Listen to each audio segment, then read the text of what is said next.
ব্যবসা বলতে কিসের?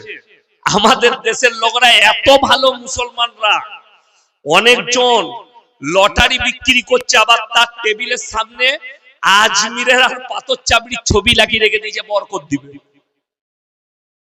বুঝতে পারেনি? হ্যাঁ, আজমিরের ছবি রেখেছে। চাচা এটা কি গো?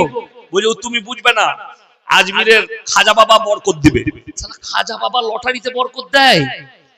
হারাম জিনিসে। এটা মুসলমানদের আকীদা। এই আকীদাই হচ্ছে শিরকি আকীদা, কুফরি আকীদা। আপনার এই ব্যবসা তো হারাম ব্যবসা।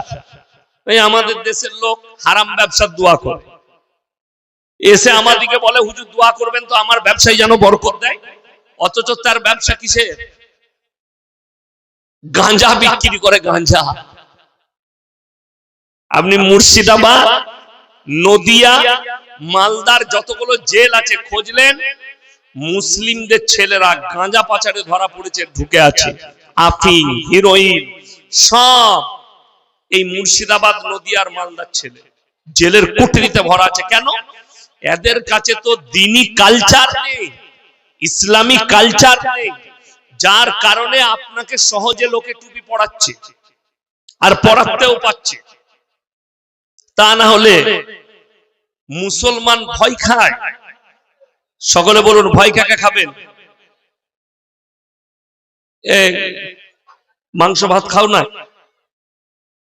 দেশের লোকরা বলছে সব মুর্শিদাবাদ ওয়ালারা গরু খাচ্ছে, আর এদের গলায় আওয়াজ নাই। গরুর গোশ খেলে তো শক্তি বাড়ে, বাড়ে না? বাড়ে না? তো জোরে বলুন, গলার আওয়াজ বার করুন।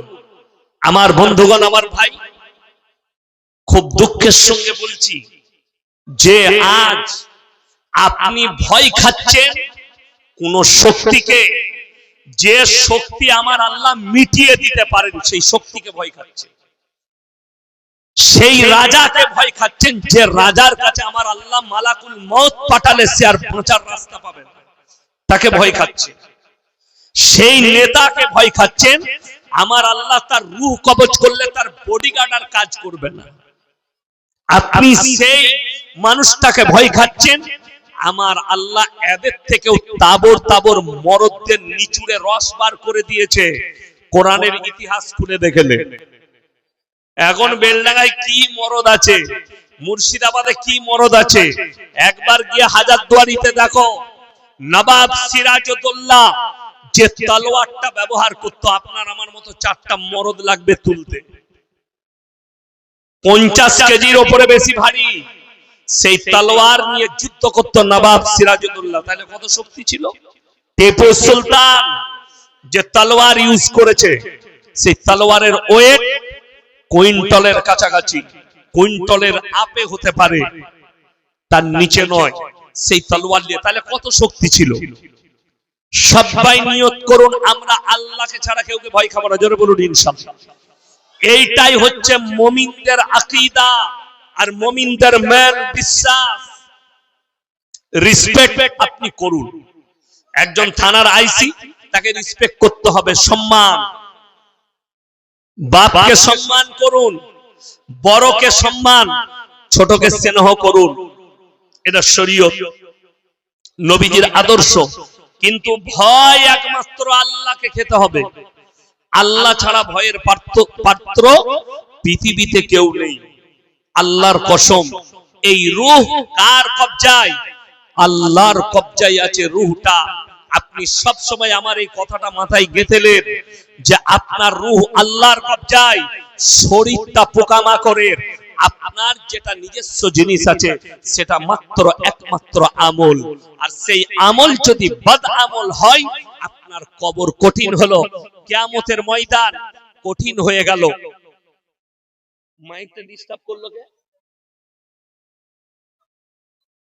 আমার বন্ধুগণ, আমার ভাই, সবাই হাত তুলে বলুন তো, আজ থেকে আমরা মুমিন হব ইনশাআল্লাহ। জোরে বলুন ইনশাআল্লাহ। হ্যাঁ, মুমিন হন, দিলেতে আল্লাহ ছাড়া কারোর ভয় থাকবে না। আমার বন্ধুগণ, আজকে দেখুন, মুসলমান অনেক আছে, আছে না নাই? ভারতে 30 কোটি মুসলমান আছে, এদের মধ্যে 10 কোটি মুসলমান আছে কিনা সন্দেহ আছে। এখন আবার নতুন শব্দ অ্যাড হচ্ছে ভারতে, একটা হচ্ছে রাষ্ট্রবাদী মুসলিম। আমি নতুন করে দেখছি কোন নেমক হারাম, কোন হারামখোর, তারা বলছে রাষ্ট্রবাদী মুসলিম। তাইলে বাকিরা কি আমরা রাষ্ট্র বিরোধী? কারোর বাপের হিম্মত আছে আমাদেরকে রাষ্ট্র বিরোধী প্রমাণ করাবে? রাষ্ট্রবাদী মানে কি? যেগুলো কুত্তা হবে, কুত্তা, পালা হুয়া কুত্তা, যার গলায় কুত্তার পাট্টা কেউ পরাতে পারবে সে হচ্ছে রাষ্ট্রবাদী। ইয়াসিনের গলায় কুত্তার পাট্টা পরানো যাবে না, ওই জন্য ও রাষ্ট্রবাদী নয়। আমি রাষ্ট্রবিরোধী। বড় কষ্ট লাগে, দুঃখ লাগে। আমি বলে যাচ্ছি আপনাদিকে, সবাই যারা ভয় খাচ্ছেন, আরে আমি তো রেডি হয়ে আছি, আমি ফর্মও জমা করে দিয়েছি এসআইয়ের। আপনারা ফর্ম নিয়েছেন তো? সকলে জমা করবেন বলুন ইনশাআল্লাহ। জমা অনেকজন করে দিয়েছে, করে দিচ্ছি। আমি খালি রেডি আছি যে আমাদিকে প্রমাণ দিতে হচ্ছে আমার বাপ দেশের নাগরিক কিনা। 2002 আমার বাপের নাম আছে কিনা। যদি নাম না থাকে তোমাকে এরপর প্রমাণ দিতে হবে যে তোমার বাপ এখানকার নাগরিক না আমি নাগরিক। তার মধ্যে 11টা ডকুমেন্টস লেগেছে।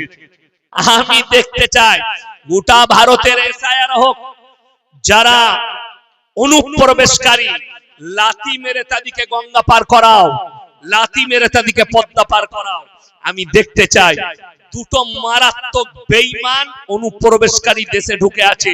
একটার নাম হচ্ছে তসলিমা নাসরিন। সে বাংলাদেশী না ভারতবাসী? জোরে বলুন। বাংলাদেশী, নিজেকে নাস্তিক বলে, আল্লাহ মানি না। নাস্তিক মানে ধর্ম মানে না। আপনারা শুনে যান, মুসলমান যুবক যত মানুষ আছেন ইমানদার ভাই, ভারতবর্ষে নয় পৃথিবীতে যতগুলো নাস্তিক আছে তারা বলে আমরা ধর্মে বিশ্বাসী নয়। অথচ তারা, আমি চ্যালেঞ্জ ছুড়ে বলছি, শিক্ষিত লোক যারা মাস্টার ডাক্তার আমার বয়ান শুনছেন, শুনেন, তাদেরকে বলছি যারা তসলিমা নাসরিনকে ভালো লেখিকা মনে করেন, ভালো জ্ঞানী মনে করেন, তসলিমা নাসরিন কিন্তু নিজের বইয়ে নিজে প্রমাণ দিয়েছে সে একজন হারামের আওলাদ। যদি বলেন দলিল কি আছে, সে তার বইয়ের নাম হচ্ছে লজ্জা। সেই লজ্জা বইয়ে লিখেছে আমি আমার মাকে আমার চাচার মশারিতে দেখেছি। তো যার জন্ম চাচা দিয়েছে সেটা হালাল না হারাম ইসলামিক শরীয়তে? মুসলমানদের কাছেও হারাম, হিন্দুদের কাছেও হারাম, শিখদের কাছেও হারাম, ইসাইদের কাছেও হারাম। অবৈধ সন্তান বলা হয় যদি অন্য কেউ জন্ম দেয়। সে নিজে বলছে আমাকে আমার চাচা জন্ম দিয়েছে, আমার মাকে আমি চাচার মশারিতে দিয়ে দেখেছি। তাহলে সে কি করে পরিচয় দেয়? নাম্বার 2, এসআইআর হচ্ছে, আমি দেখতে চাই সে আমাদের দেশে থাকতে পায় কি না পায়। এসআইআর হলে সে কি করে তার বাপের প্রমাণ দেবে যে সে দেশের নাগরিক? আর একটা মেহমান গত বছরে পালিয়ে এসেছে, আমি তার লেগে অপেক্ষা করছি কি হয় তা। সে এসআইআর কি করে তার জন্ম এখানে দেখাতে পারবে? তা না হলে এদের দুজনের পাছায় লাথি মেরে পদ্মা পার করতে হবে। আপনারা বলুন হ্যাঁ কি না? একদম ওদেরকেও পদ্মা পার করাবো। শুধু আমাদিকে প্রমাণ দিলে হবে, এই মালগুলোকে প্রমাণ দিতে হবে। সবথেকে টুইস্ট কি জানেন? সবথেকে মারাত্মক কথা, পৃথিবীর একটাও নাস্তিক ইসলাম ছাড়া আর কোন ধর্মকে গালি দেয় না। দেখবে, ঠিক বললাম না ভুল বললাম? তসলিমা নাসরিন, তুমি যদি হালালের সন্তান হও, একবার হিন্দু ধর্মকে গালি দিয়ে দেখাও, একবার শিখ ধর্মকে গালি দিয়ে দেখাও, একবার পাঞ্জাবি দিকে গালি দিয়ে দেখাও, তোমার পাছায় লাথি মেরে দিল্লি থেকে তাড়িয়ে তোমাকে বাংলাদেশে প্রবেশ করাবে। এই দেশে ঠাঁই পাবে না। তুমি খালি মুহাম্মদ সাল্লাল্লাহু আলাইহি সাল্লামকে গালি দিচ্ছ, কোরআনকে গালি দিচ্ছ, দাড়ি টুপিকে গালি দিচ্ছ, ওই জন্য ঠাঁই পেয়েছো। তা না হলে ঠাঁই পেতে না। তবে তোমরা যত গালি দিবে দাও, আল্লাহর কসম খেয়ে বলছি, আল্লাহর কসম খেয়ে বলছি, ইসলামের কোনো যায় আসে না। জোরে বলুন ইনশাআল্লাহ।